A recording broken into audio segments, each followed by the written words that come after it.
Hi guys! Welcome sa Bible Unboxed, kung saan sabay-sabay nating iniintindi ang salita ng Diyos in a real, relatable way. Dito, hindi lang tayo nagbabasa, kundi sinisikap nating isabuhay ang mga aral. Kahit gaano pa man ka-busy ang buhay, may oras tayo para sa Kanya. Kaya kung gusto mong mas maintindihan ang Bible, samahan mo kami. Let's explore the stories, the lessons, and how they apply to our lives today. Kaya tara, unbox natin ang mga kwento at aral na ito.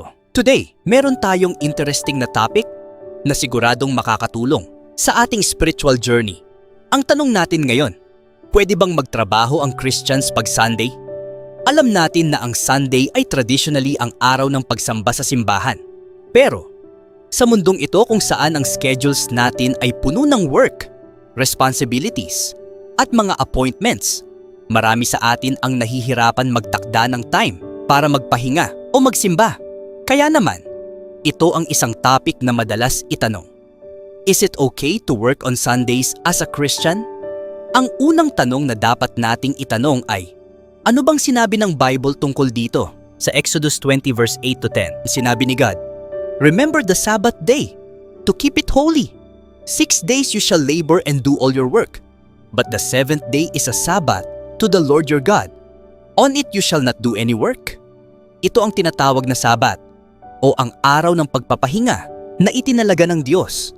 Ang pinakalayunin ng Sabat ay ang magpahinga at mag-recharge, physically and spiritually. Pero, maraming interpretasyon ang mga Kristiyano sa kung paano ito dapat sundin. Pero, paano nga ba nating ia-apply sa modernong buhay ang commandment na ito? Lalo na kung ang Sunday ay isa ring araw na kailangan nating magtrabaho? Isa sa mga paborito kong verses na maaari nating tignan ay ang Matthew 12:11-12. Sabi ni Jesus, "If any of you has a sheep and it falls into a pit on the Sabbath, will you not take hold of it and lift it out? How much more valuable is a person than a sheep?" Here si Jesus is emphasizing na hindi tayo dapat masyadong maging rigid sa pagsunod sa rules kung ito ay makakaapekto sa iba. If there's a need or a situation na kailangan nating magtrabaho on Sundays, especially if it's for the good of others or to provide for our family, it's okay. Pero, hindi rin ibig sabihin na dapat tayo magtrabaho ng walang katapusan. Ang point ng Sabat ay magpahinga. So if possible, dapat nating unahin ang spiritual and physical rest and give time to God. Pero kung minsan, dahil sa mga circumstances, we may need to work. Sa 1 Corinthians 10:31, sinabi ni Apostle Paul, "So whether you eat or drink or whatever you do it all for the glory of God." So, ang key dito is the attitude and intention behind your work. Kung nagtratrabaho tayo, gawin natin ito with a mindset na we are doing it for God's glory.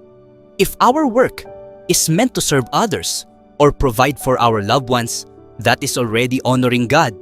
At para sa mga nagtatanong kung dapat ba talagang workaholic tayo, remember, ang Bible ay hindi nag-i-encourage na maging sobra tayo sa trabaho to the point na nakalimutan na natin ang ating relationship kay God. Ang trabaho ay bahagi lang ng buhay, hindi ito ang kabuuan ng ating existence. Kaya, sa tanong na, pwede bang magtrabaho ang Christians pag Sunday?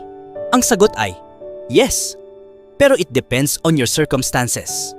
Kung ang trabaho mo ay makakatulong sa ibang tao at makapagbigay buhay, it's okay to work. Pero, don't forget to rest and recharge and make sure that you prioritize time with God. Ang pagiging Kristiyano ay hindi tungkol sa pagiging perfect sa mga rules, kundi sa ating relasyon kay God. Work hard, rest well, and honor God in everything you do. Salamat sa panonood at sana ay nakatulong ang video na ito sa pag-intindi ninyo sa topic na ito. Don't forget to like, share, and subscribe para updated kayo sa mga susunod na videos. Hanggang sa muli, mga ka-Bible Unbox. God bless!